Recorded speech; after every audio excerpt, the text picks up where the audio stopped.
Breaking tonight on ABC News Live Prime, an unprecedented moment. Former Prince Andrew arrested in connection with his ties to Jeffrey Epstein. The brother of King Charles accused of misconduct in public office, allegedly sharing sensitive information with convicted sex offender Jeffrey Epstein. His arrest today on his 66th birthday, reportedly linked to recently released emails discovered in the Epstein files. Tonight, the fallout for the royal family. The U.S. military buildup in the Middle East as President Trump pressures Iran to agree to a nuclear weapons pact. New details about the deadly avalanche in Northern California, a group of mothers on a ski trip among the victims. Questions about why the group was led into such dangerous conditions. A slavery display returns to Philadelphia. The women go for gold on the ice in Milan. Mississippi was once a state with some of the nation's lowest literacy rates. Now their students' reading scores beat many states like New York and California. Some are calling it the Mississippi Miracle. How do they turn it around? This isn't something that happened overnight. No, the Mississippi Miracle, our education miracle, it hadn't been happening overnight. It took really 12 to 14 years of some work. And the formative voice of neo soul. His sound changed music forever. Tonight we look at the life and legacy of D'Angelo. My life is better because of the music and the brilliance of D'Angelo. From ABC News World Headquarters in New York, this is Prime with Lindsay Davis.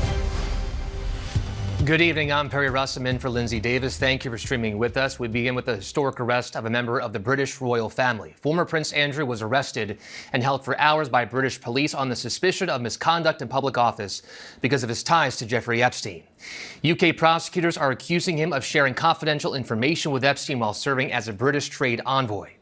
King Charles, whose late mother lived by the motto, never complain, never explain, took the unusual step of issuing a statement after his brother's arrest. The king writing in part, quote, "The law must take its course." Police say Andrew was released under investigation. That means he has neither been charged nor exonerated. Local papers already out with Andrew's arrest making headlines. This is the first time in nearly 4 centuries a senior British royal was placed under arrest. In a moment, we'll speak with Epstein survivor Annie Farmer about the arrest, but first, Chief International Correspondent James Longman leads us off from London.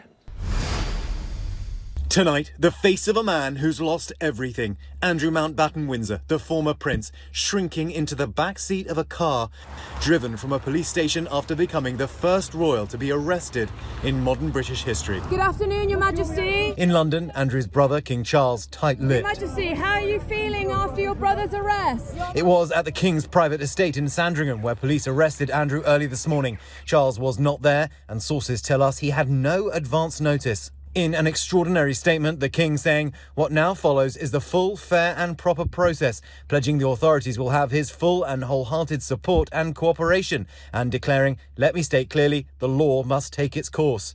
The former prince, already largely banished from the royal family over his friendship with convicted sex offender Jeffrey Epstein. Files recently released by the Justice Department include bizarre photos of Andrew kneeling over a young woman lying on the floor. Today's arrest, which police say is related to suspicion of misconduct in public office, apparently stems from something else. DOJ files raising questions about whether Andrew, while serving as a British trade envoy, shared confidential information with Epstein. Together. In his disastrous interview with the BBC, Andrew acknowledged their relationship had opened doors. Do you regret the whole friendship with Epstein?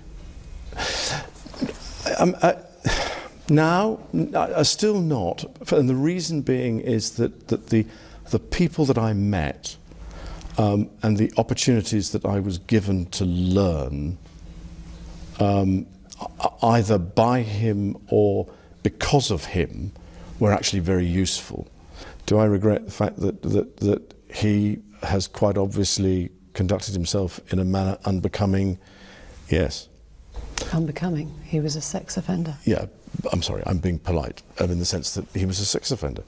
Andrew claimed he cut ties with Epstein in 2010 after he'd been released from prison, but newly released emails indicate that's not true. In early 2011, Epstein writing to Andrew, "The press is piling in on me in the States, nothing to do, just to make sure you're okay." Andrew's response, "I'm just as concerned for you. Don't worry about me. It would seem we are in this together and we'll have to rise above it," adding, "Keep in close touch and we'll play some more soon." British authorities gave no indication today's arrest was tied to allegations of sexual misconduct. Andrew has long denied having sex with a teenage Virginia Giuffre, who claimed she was trafficked to him by Epstein. Ultimately, Andrew paid Giuffre a sizable settlement. She died by suicide last year. Tonight, the British monarchy shaken to its core. And in the United States, President Trump, who had a long friendship with Epstein and is mentioned throughout the Epstein files, though not accused of any wrongdoing, says his thoughts are with the royal family. I think it's a shame. I think it's very sad. I think it's so bad for the royal family. Virginia Giuffre's family telling us their thoughts are with all of Epstein's victims. It's not just a day for Virginia to revel in, but it's a day for every single survivor who has been screaming, who has felt silent, who has felt ordinary, who has been pushed under the rug. The UK has started and knocked over the first domino piece, and we're really hoping for that domino effect. And so while initially it may be for these crimes, it's the first thread of like this larger web that we can see here. Even though Andrew was just arrested for something alternative to the sexual abuse charges or sexual abuse claims of my sister, it's still a form of justice. And it's something that I think we should still acknowledge for survivors. James Longman joins us now. James, what comes next for Andrew? Well, he has been released without charge. That means today he faced question under caution. He was required to tell the truth in that interview. It might be that it has given the police further evidence to bring charges to him. That remains a real possibility. Misconduct in public office carries a maximum penalty of life in prison. I should say again, he has not been charged with anything yet, but that does remain a possibility. He is still under investigation. The real possibility here that the brother of the king could become a convicted criminal. Perry. James, thank you. And we are joined now by Epstein survivor Annie Farmer. Annie, thank you for coming back on the show tonight. So I want to start with your reaction to former Prince Andrew's arrest today. We were all of the survivors that I'm in touch with, so very happy to see that had finally happened, and that the UK was taking steps to actually investigate and hold perpetrators accountable. So President Trump called the former prince's arrest a shame, and Trump said that he himself is totally exonerated from connections to Jeffrey Epstein. How do those comments sit with you? They're completely inappropriate. I don't know how he could say that, knowing Virginia's family would hear that. And I am not sure what he's referring to when he says he's been exonerated. I don't believe there's anything in the files that would point to that. What do you hope comes of this, as these charges are unrelated to any sexual abuse? Well, I think it's really important because it's a charge that recognizes the abuse of power. And I think that is really at the heart of this case. We've always known that Epstein was involved in a myriad of types of crimes, and that I think they all deserve investigating and are related because it's about corruption, and sex trafficking is a way that people misuse power, but there are also other ways that was done in this crime ring. I want to get back here to the United States. Attorney General Pam Bondi said last week while she was testifying before Congress that the DOJ would welcome survivors to reach out with more information. Have you had any contact with the DOJ? We have certainly not. We have heard that line from this DOJ before, and yet there have been absolutely no efforts to communicate with us, despite, I think, clearly they have our contact information because they released it to the public, so they know how to get in touch with us. Do you think it's up to the survivors to reach out to the DOJ, or should the DOJ be the ones reaching out to survivors? I mean, I think that it's extremely backward that we would have to be continuing to do all the work in this case. So, no, they should be reaching out to us. I mean, I have reached out in the past to Todd Blanche to try and understand what was happening, for example, in the Maxwell case, without response. But that the whole problem from the very beginning in this case is that survivors have not been centered. I mean, going back to 1996, when my sister Maria Farmer first reported this crime ring and reported Epstein and Maxwell, and there was zero follow-up of any kind. So survivors' experiences have never been centered, and we see that continuing to play out and continuing to cause harm. How much more work do you think still has to be done here in the U.S.? Well, we're not seeing, much sign of investigation still, right? We heard yesterday during Les Wexner's deposition that he was never contacted in any way by the FBI. This is despite, my sister very clearly, stating that she was attacked on his property, that his private security staff threatened her and tried to keep her from leaving. This is despite Virginia Robert Giuffre's, saying that he assaulted her, and the fact that he, was the primary financial benefactor of Epstein that allowed him to gain power and ultimately harm so many. Annie Farmer, thank you for your time tonight. Thank you so much. And now to the U.S. military buildup in the Middle East. President Trump pressuring Iran to agree to a nuclear weapons pact. Trump saying Iran must make a deal or bad things will happen. Chief Foreign Correspondent Ian Pannell is in the region tonight. Tonight, an ultimatum to Iran. President Trump warning it has a maximum of 15 days to make a nuclear deal or really bad things will happen. We're either going to get a deal or it's going to be unfortunate for them. A U.S. official says the president held a meeting in the Situation Room with top advisors 24 hours ago discussing Iran. A source familiar with the planning telling ABC News the president's considering a range of options, from a limited strike that had enhanced the U.S. negotiating position to larger-scale strikes on government, military and nuclear targets. Trump ordering a massive buildup of U.S. firepower in the Middle East.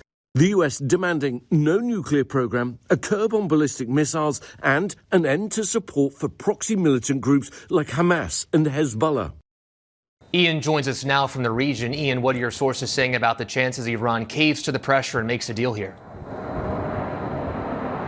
Yeah, Perry, I don't think there's anything in recent history, or indeed the statements that we're getting from Iran, that would indicate that they're going to capitulate to this kind of pressure. I mean, they've said publicly that they won't respond under threats. Iran's supreme leader in the last 24 hours has warned this, quotes, "The strongest arm in the world may sometimes get slapped so hard it can't stand up straight." And if you look at recent history, applying this kind of pressure on Iran, a regime that thrives on what it calls resistance, opposition to the United States and to Israel, I don't think there's anything to indicate that it is going to capitulate. And if the president goes for this, if you like it, smaller option of a low-grade strike, there's no guarantees of what the response from Iran will be. It's said very clearly that any strike on Iran will be regarded as an existential threat, and it will respond to all US bases and facilities throughout the region. In other words, once you start this ball rolling, it could potentially be very hard to stop it.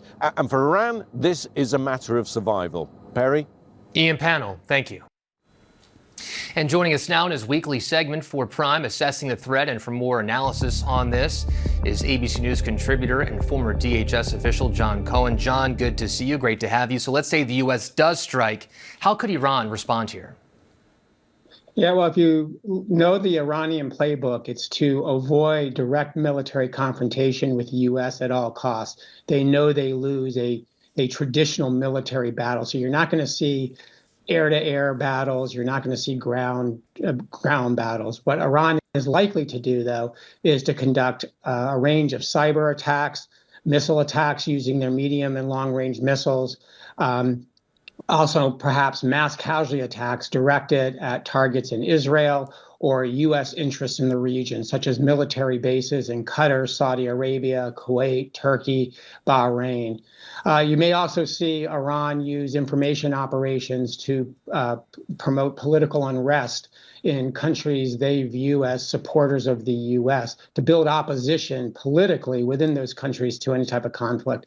And you're also likely to see Iran use its missiles to disrupt traffic in the Straits of Hormuz, which is one of the major transit hubs or transit ways for oil and liquefied natural gas. But what about the U.S. mainland? Could Iran strike the U.S. mainland? Yeah, you know, back in 2011, when the U.S. disrupted an Iranian assassination plot here in the United States, we took a hard look at whether the Iranian playbook included potential attacks within the United States. And what we found is that Iran has a significant intelligence presence in Mexico, Central, South America. They also have a network through their connections with Lebanese crime groups here in the United States. So they did have the capacity to conduct attacks in the U.S., particularly attacks against Jewish institutions, Israeli government institutions, Saudi Arabian facilities and personnel. They also have a broad international network of hackers that have engaged in attacks against the United States. And as we saw during 2 summers ago, when we were seeing protests on college campuses regarding the Israeli-Hamas conflict, they do have the ability to facilitate destructive and even violent protests here in the United States through the use of information operations. So they do have the ability, and it is in their playbook, to conduct operations here in the U.S. And John, very quickly here, how prepared is DHS to deal with their response from Iran? Well, they should be very prepared, because in response to what I described earlier, they developed, DHS developed an extensive Iranian playbook to mitigate all of the threats that I described. My concern is that the department has diverted a lot of resources away from the operational capabilities that would be needed to conduct those protective operations, and instead they're focused on civil immigration enforcement. So the playbook is there. Whether the resources are present and the expertise still resides in DHS is the question. John Cohen, thank you for your time tonight. Appreciate it. Parts of the Midwest are dealing with raging wildfires, leaving a path of destruction, more than 400 square miles incinerated. Meanwhile, for parts of the country, a new storm system is on the move. Lee Goldberg is tracking it all. Tonight, critical fire danger and red flag warnings as wildfires rage across the plains. Already incinerating more than 480 square miles in parts of 3 states. In western Oklahoma, firefighters driving through the scorched earth and damage left behind by the fast-moving 43 complex fire in Woodward County. It was pretty rough. We were overran immediately in the beginning. It was just too much volume. Thankfully, firefighters able to prevent any homes from being lost there. Meanwhile, parts of the upper Midwest dealing with the aftermath of a blizzard, accidents all over the Twin Cities area. The Minnesota State Patrol sharing videos of jackknife tractor trailers and other crashes on Interstate 94 east of Barnesville, warning drivers to continue to take it slow. And as a new system moves east, a new danger: ice jams. Massive chunks of ice piling up on Oil Creek in Venango County, Pennsylvania. Officials warning these ice jams can cause major flooding, and conditions can change in an instant. Lee Goldberg joins us now. Lee, from red flag warnings in the plains to a new storm on the move, some dangerous weather we're talking about. Absolutely, Perry. It's a rainbow of alerts across the map, whether it be avalanche warnings or how about the tornado alerts we've had.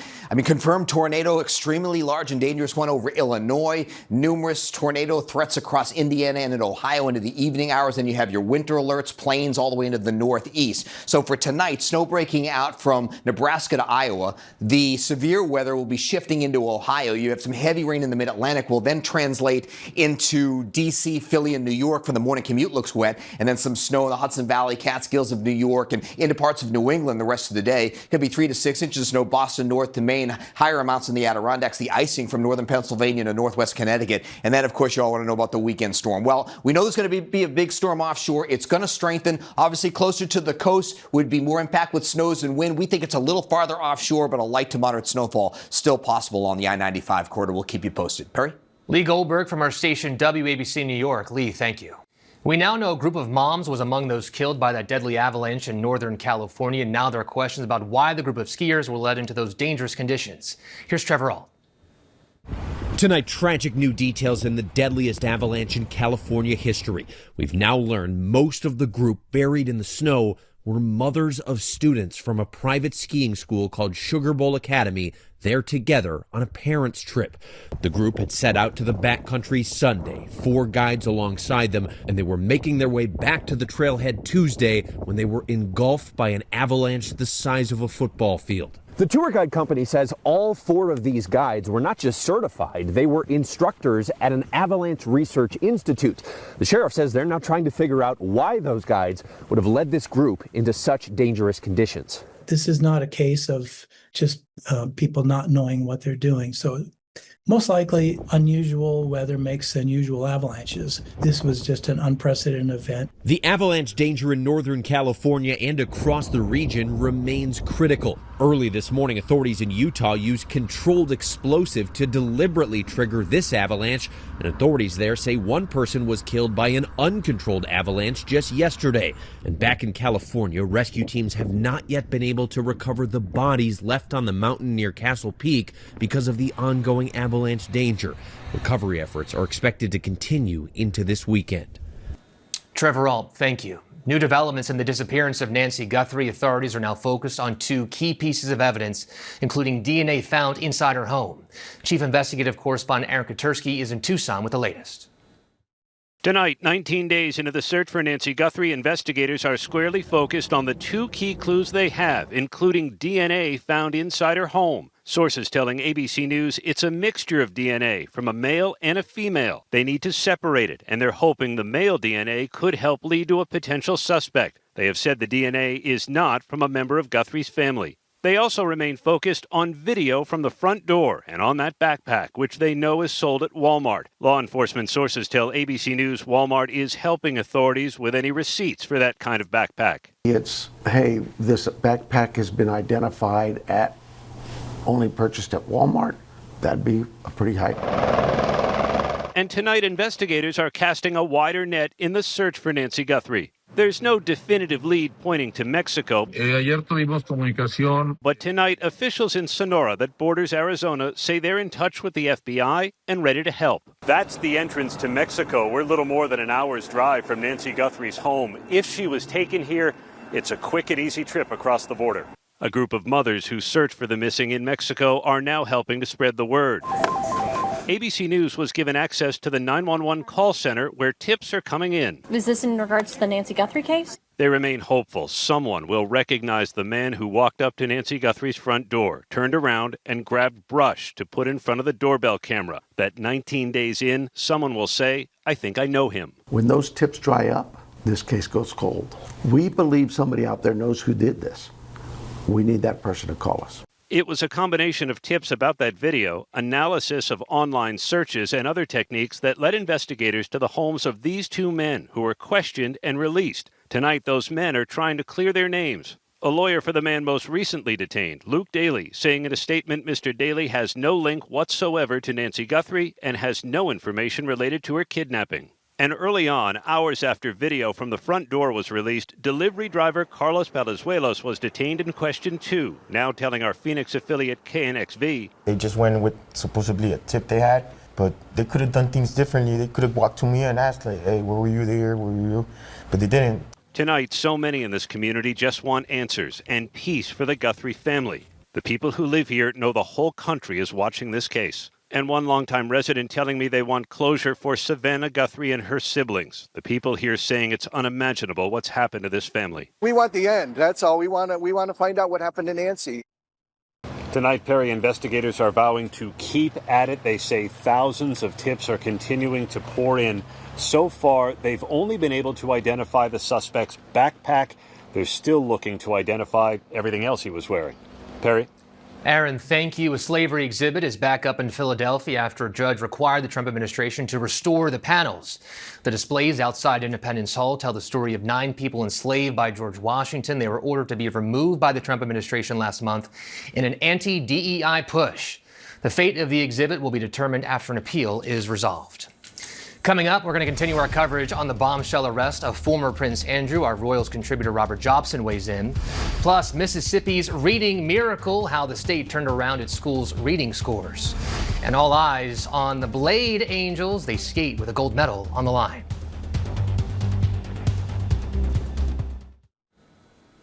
Former Prince Andrew was released from custody after being arrested on suspicion of misconduct in public office. Images captured Andrew Mountbatten Windsor as he was leaving the police station. It follows weeks of new revelations over his relationship with Jeffrey Epstein. Investigators are looking into whether Andrew shared confidential information with Epstein while serving as a British trade envoy. The king saying in a statement the law must take its course. So let's bring in our Royals contributor, Robert Jobson. He is also the author of The Windsor Legacy. So, Robert, what else do we know about this arrest? Well, it was an 8 a.m. arrest. A number of cars arrived at the Queen's former estate, the King's estate, at Sandringham in the east of England, at Wood Farm, where the Queen actually celebrated her last birthday, the late Queen, and it was actually Andrew's 66th birthday. The King was given no notice of this. They arrested him, and they've taken him now back for questioning. We presume, because it's not been confirmed, that the Thames Valley Police, which is a police force out of London, at their headquarters. It's relating to, quite straightforwardly, information that he passed to Jeffrey Epstein when he was still HRH, the Prince Andrew, Duke of York, and the trade envoy at a government appointment. So he was aware of confidential information, and that was since the latest batch of Epstein emails has been released and information came out of there. It seems to suggest that when he was on his travels as an envoy, he was emailing information back to Mr. Epstein, which of course is a breach of the code of what he's supposed to be doing. And actually, the issue is, if he gets sentenced on this, it's a very serious offence and can be lead to being imprisoned up to a life sentence. Before this, no senior royal had been arrested in recent history, in recent memory. What kind of shockwave has this created for the family?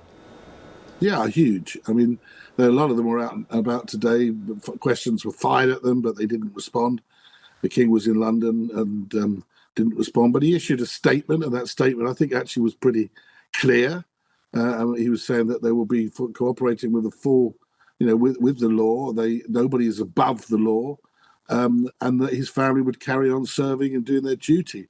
It was an unprecedented statement, really. It came directly signed off as Charles R. But he must have his head in his hands at the moment. This is a terrible for the reputation of the royal family. You mentioned the royal family just carrying on today. You mentioned King Charles. He was seen at a fashion show tonight. What's your reaction to that? Personally, I think that the palace haven't really got hold of this. At the moment, Andrew, who was once second in line to the throne, is in a police custody, maybe answering, maybe not answering questions. I personally think the King should have addressed this on television. I think that it's a huge moment where he could have quite easily said, and should have said, that he's at this moment in time, once this all is dealt with, that there will be changes, there will be more accountability, there'll be more transparency, because that is the only way that such complacency and failures will not happen again. Going to just carrying on as if nothing's happening, it's a bit like the band playing as Titanic hits the iceberg. How do you see the monarch's future? Is it in question here at all? Well, everything's up in question, I think, because we don't know what was covered up. We don't know who knew what when. These things aren't new. I mean, this case has been rumbling for 16 years. In that time, $16 million was paid to Virginia Giuffre in a civil case. That lady tragically killed herself afterwards. And why was that money paid? Well, can only assume it was to keep her quiet. Hush money, I used to think it used to be called. This is a serious situation. And if the King has paid any part of that money, where him whispers from the palace that he didn't, the money came from the Queen and from the Duke of Edinburgh, his father. But if it did, it implicates him as well. And that becomes a real problem. Robert Jobson, thank you. All right, coming up, why giant banner of President Trump is hanging outside this federal building, and a family of bears, they hit the slopes, stopping skiers in their tracks. Watch out. That story in a bit. You are watching Prime. Here's a look at the stories making headlines right now. Former Prince Andrew was arrested today on suspicion of misconduct in public office. Local authorities arresting him at the King's estate in eastern England. Andrew has not been charged with the crime. The arrest comes after documents were released detailing communications between Andrew and Jeffrey Epstein. The United States is surging military assets to the Middle East among rising tensions with Iran. Negotiations continue between the U.S. and Iran over their nuclear program. President Trump says he's giving Iran 10 to 15 days to make a deal. A massive banner with President Trump's picture was hung outside the Department of Justice today. The banner sits above the American flag with the words "Make America Safe Again." Those are underneath a picture of President Trump. A DOJ spokesperson says the department is, quote, proud to celebrate 250 years of our great country and our historic work to make America safe again at the direction of President Trump. And the U.S. Olympic trio known as the Blade Angels took to the ice tonight as the women's free skate event happened in Milan. Team USA's Alyssa Liu winning the gold medal. Congratulations to her. This is the first medal for the U.S. in that event since 2006. Teammates Amber Glenn and Isabeau Levito cheered on the teammate and fellow Blade Angel following her win. In other Olympic news, Team USA secured another gold today as the women's ice hockey team came from behind and beat Team Canada in overtime. What a match that was. All right, coming up, they were once last in the nation in literacy. Now they're in the top 10. We take you to Mississippi to learn why this was no miracle. And the grandson of the inventor of Reese's Peanut Butter Cups claims Hershey's is cutting corners on their recipe. Stay with us. Mississippi once had some of the lowest literacy rates in the country. Now their students' reading scores beat many states like New York and California. Some are calling it the Mississippi Miracle. How do they turn it around? Here's senior national correspondent Steve Osinsami.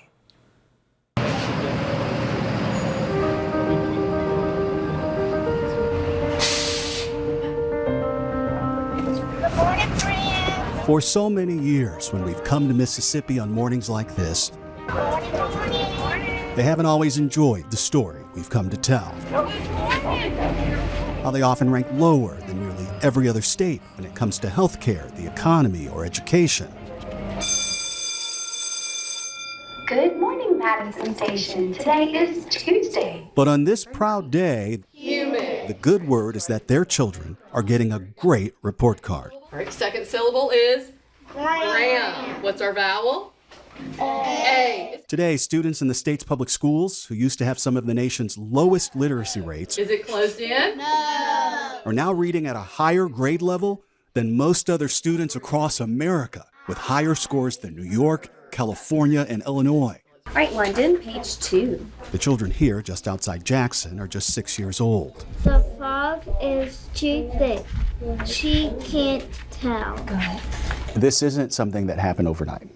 No, the Mississippi Miracle, our education miracle, it hadn't been happening overnight. You know, it took really 12 to 14 years of some work. They go to Meridian. Do y'all know where Meridian is? Yes, ma'am. Yep. Ellie Reeves is the mother of 2 young students and Mississippi's First Lady. She spent years traveling her state, reading to children, and encouraging her schools to produce better readers. See, y'all are so talented.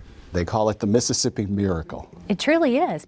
In 2013, we were 49th in America in reading, and now we're number 9, which is crazy. 4th grade African American students are number 3 in math and reading, and then Hispanic students, 4th grade, are number 1 in math and number 2 in reading. I mean, that's amazing. Across America, there is no one way that states are required to teach children how to read. But every year, American students in the 4th grade take a government test that measures their skills, the NAEP tests they're called. And 4th grade matters because studies show that kids who can't read at grade level by the start of 4th grade are 4 times more likely to drop out of school. Good morning, girls. You ready for a wonderful day, Miss Thornhill? Good morning.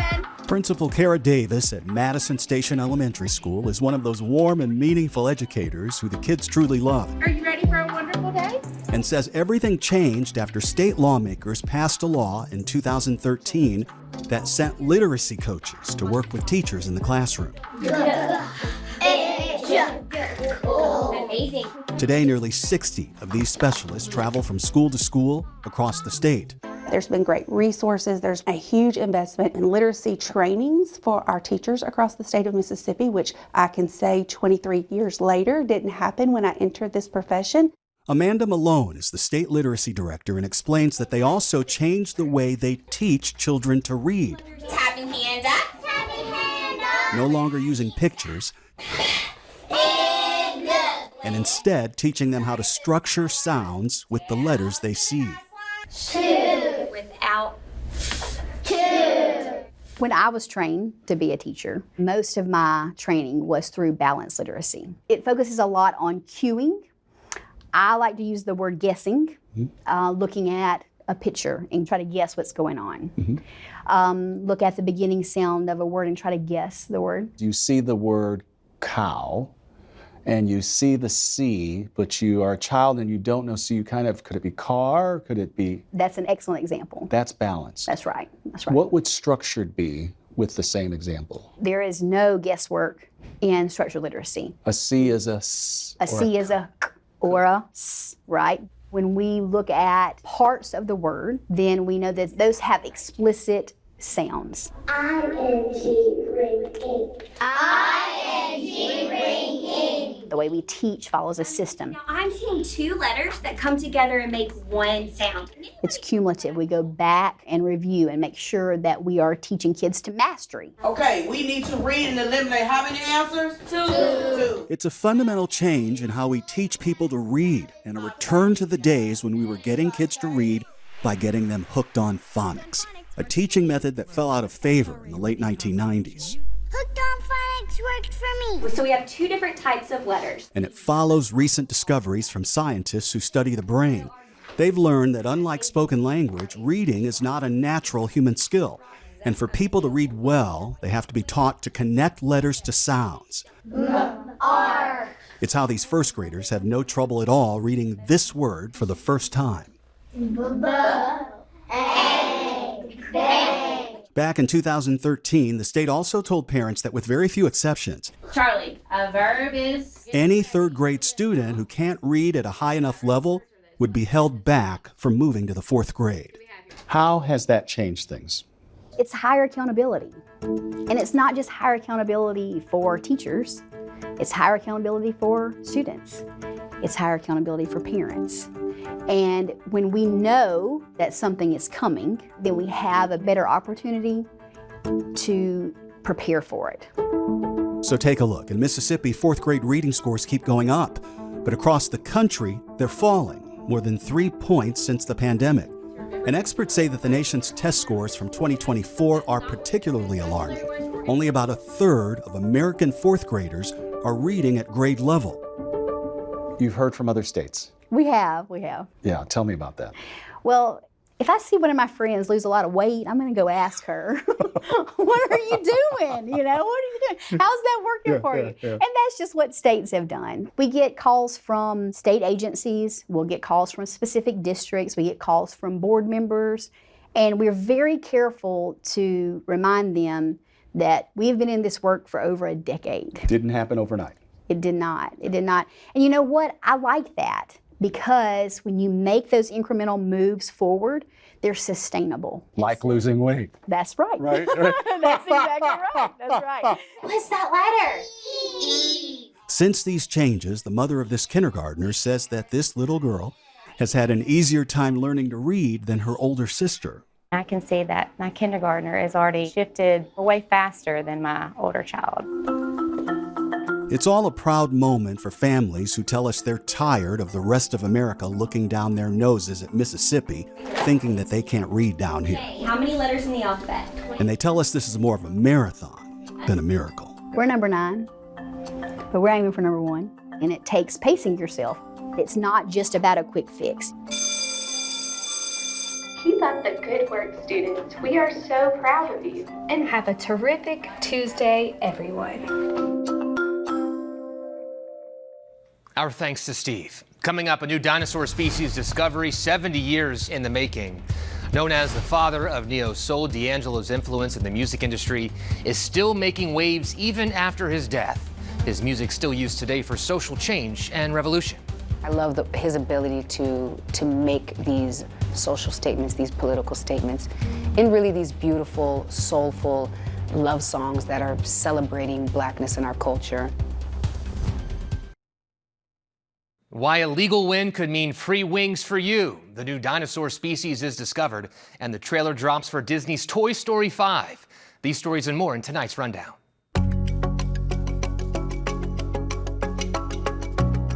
A bitter battle over chocolate. The grandson of the inventor of Reese's Peanut Butter Cup claims Hershey is cutting corners on the recipe. In a letter, Brad Reese accuses Hershey of shifting to cheaper ingredients, replacing milk chocolate with compound coatings.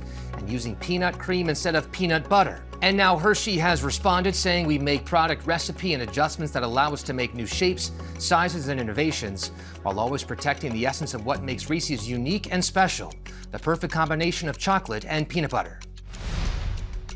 New evidence that secondhand clothes are all the rage. eBay just bought the secondhand clothing app Depop from Etsy, the owner since 2021. The price tag, $1.2 billion. eBay's chief executive says the purchase will give the company access to millennials, Gen Z, and younger women. Roughly 90% of Depop's users are under the age of 34.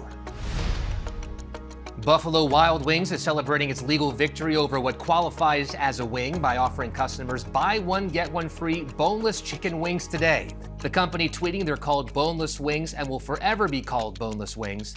The promotion comes after a judge dismissed a lawsuit that accused the restaurant of deceiving customers by putting the boneless wings under its menu's wings section, even though they're actually made of chicken breast. Buffalo Wild Wings argued that its advertisement was not deceptive and pointed to its cauliflower wings that are also under the menu's wings section. In the ruling, the judge says the complaint has no meat on its bones and that the plaintiff did not drum up enough facts to support his case. Neither Buffalo Wild Wings nor the lawyers for the plaintiff have responded to requests for comment about the case. Scientists have announced the discovery of a new species of dinosaur. Paleontologists discovered the fossils on the vast desert. Nat Geo explorer Paul Sereno says the Spinosaurus mirabilis was roughly the size of a T-Rex with a brightly colored crest on its head and lived about 95 million years ago. It was a carnivore that survived on fish. The findings of the expedition that discovered the Spinosaurus is published in the Journal of Science. Watch out for those trees and those bears. Skiers on a busy slope at a California resort near Lake Tahoe faced a new obstacle as a trio of bears crossed in front of them on a hill. The bears bounced off the slope and startled onlookers who watched. The three eventually disappeared into the woods. What's got the Toy Story gang so scared? Hi there, I'm Lilypad. Let's play. That's right, a tablet named Lilypad is joining the cast in the upcoming film Toy Story 5. In this new sneak peek from Pixar, owned by our parent company Disney, Buzz Lightyear and Woody reunite, but the gang's jobs are challenged when they come face to face with a high-tech toy that has its own ideas on what's best for their kid Bonnie. The last time we saw the lovable toys was back in 2019. Toy Story 5 comes to theaters starting June 19th. A formative voice of neo-soul, his art bringing the genre to the forefront of music, D'Angelo's mark on the industry cannot be understated. Just months after his death, after a private battle with cancer, Roxy Diaz sat down with his peers, artists he inspired and those who loved him most, like his son, to reflect on his career, his passion for family and friends, and the legacy he leaves behind.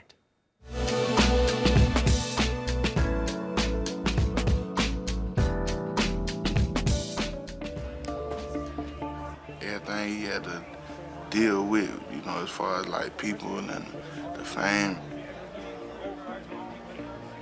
I think at the end of the day, he just wanted to be like a super regular person. We had a lot of anticipation about this album. What can we expect? Funk and roll, sexy funk. I don't know, just a little more intense on the soul and on the funk, you know. I know for a fact he hated like all the hoopla. He didn't like Hollywood. He didn't like the Hollywood part of it. No, I don't blame him. Why do you say that? Man, because who want to do all that fake shucking and jiving, man? Like, it's like, bro, you don't really care about me for real. You know, so what's the point? After the release of his critically acclaimed albums, Brown Sugar and Voodoo, D'Angelo walked away from the spotlight. In 2005, he made headlines after he was arrested for drug possession and a DUI at a traffic stop in Virginia. And soon after, D'Angelo was critically injured in a car crash. Then funding for his third album came to a halt.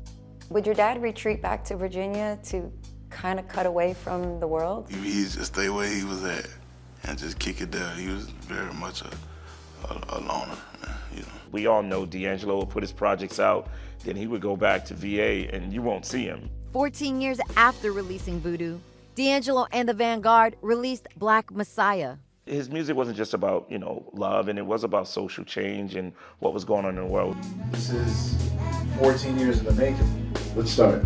This is side one of Black Messiah. I'm listening to it after marching yesterday, and it was like, this is the soundtrack. After having not released an album in 14 years, you know, for him to come back with such a heavy-hitting cultural, political, and also I say spiritual album, you know what I mean?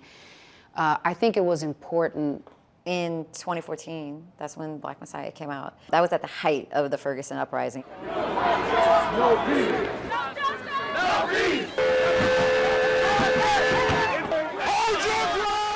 And the movement for Black Lives songs, like Till It's Done. Sons and fathers had, soldiers, daughters, Western pain, do we have sources to rebel? Or why do you think it was so important for D'Angelo to use his art as a form of liberation? I can't fight a war with just my left foot, you know what I mean? You need to fight a war with art and with musicians and with movies and with culture. I think especially now, when the chokehold of information, of not just what's happening in this country, but is what is happening all over the world. I think artists have a unique conduit and a unique gift to be able to speak to people and get to people through music. For me, when you look at artists who allow the music to truly express what's going on, those are when the songs are timeless. So like if you look at The Devil's Power right now. Ain't no justice, just us. Ash to ashes, dust to dust. Time has come for most of us. That record resonates right now with what's going on. He wrote his songs years ago, but we're seeing the same situations happening in America today. It reminds me of like strange fruit. Blood on the leaves and blood at the road.